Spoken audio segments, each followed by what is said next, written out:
The passage is about God's eternal and beautiful and transformative kingdom. Jesus begins and ends his response to the Sadducees by saying to them, "You're in error. You're badly mistaken." Verse 24, Jesus replied, "Are you not in error because you don't know the Scriptures or the power of God?" And Jesus goes on to affirm that there will be a resurrection. Verse 25, when the dead rise, what Jesus says. And in this regard, Jesus responds theologically as a Pharisee would, not as a Sadducee. Jesus indicates that the Sadducees' error, it stems from two places. One, they don't know the Scriptures, and they don't know the power of God. As theologian Timothy Goombas notes, their deficiency in understanding God's power is that they assumed continuity between this present age and the resurrection. They imagined that the framework and structures would remain the same, along with cultural practices and everything else that oriented community life among God's people. Marriage, including levirate marriage law, was for the protection of families and their property rights. And the Sadducees assumed that these same needs and these same institutions would continue into the future age.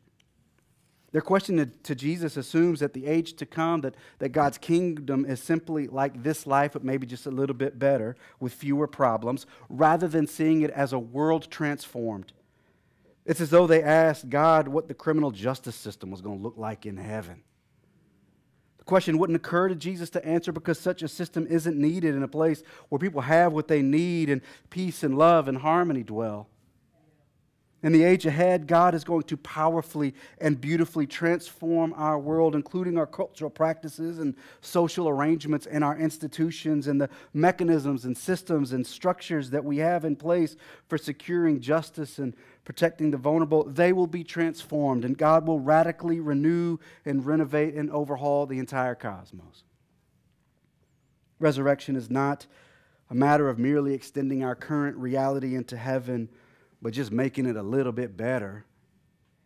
What Jesus is saying is that in the age to come, it will be altogether richer and fuller and different than we imagined, yet God will be faithful even beyond death.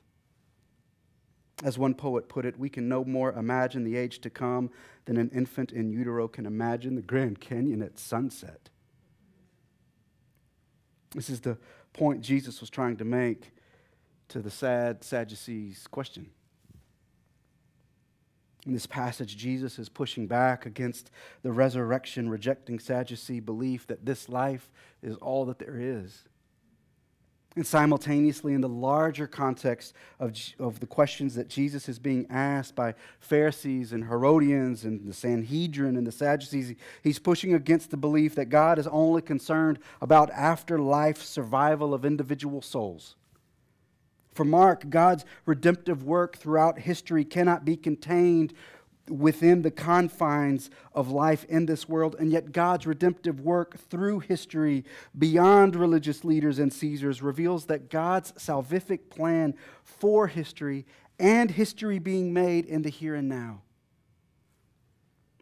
To not hold this broad and deep understanding of God's work in the world now and at all times is to be, in Jesus' words, to be badly mistaken.